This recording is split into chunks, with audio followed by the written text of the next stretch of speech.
My name is Peggy Long. I've been a nurse for quite a while. I spent my first 22 years of nursing in the United States Army, traveled the world, etc., etc. And then I taught nursing with AIRS, and now I continue to work at Camp Aska and community. When and how did you know God was calling you to be a nurse?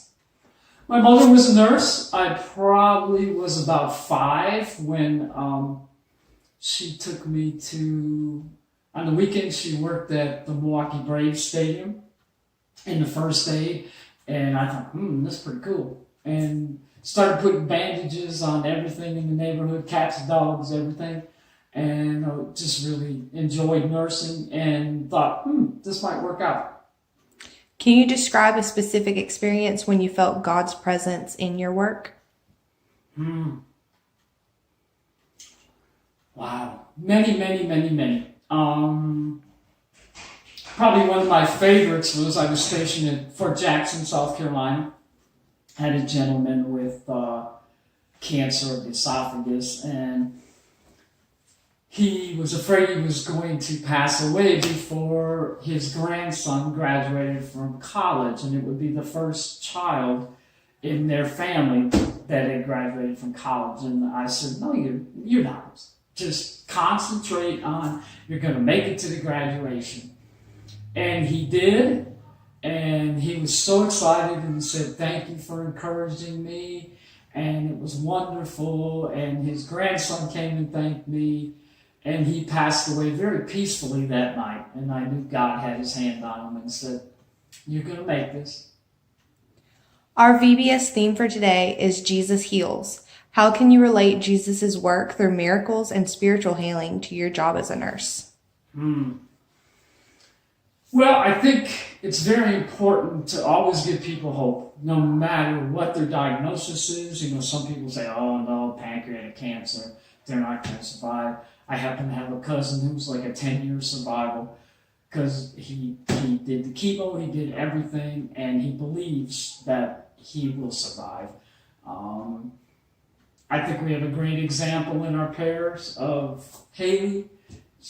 She had a difficult diagnosis as a kid. I think she told me they told her parents she wouldn't live to be 7, 8, 9, 10, and here she is at 26, maybe?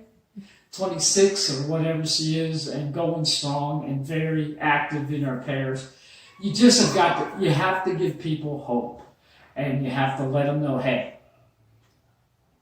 just talk to God, let him know what you want to do and how you want to survive.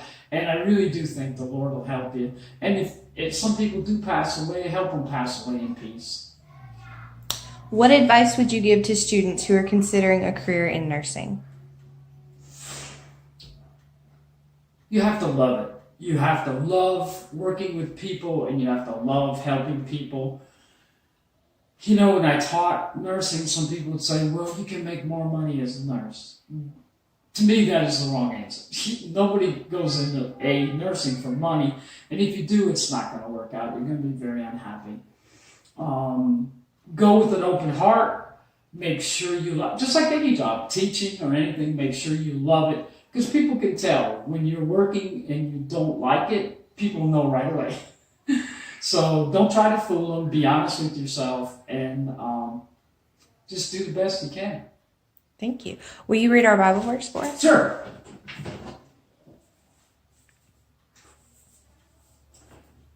This is from Ephesians 4, chapter 31 to 32. Let all bitterness and wrath and anger and clamor and slander be put away from you with all malice, and be kind to one another, tender-hearted, forgiving one another as God in Christ forgives. How do you relate this Bible verse to your career as a nurse?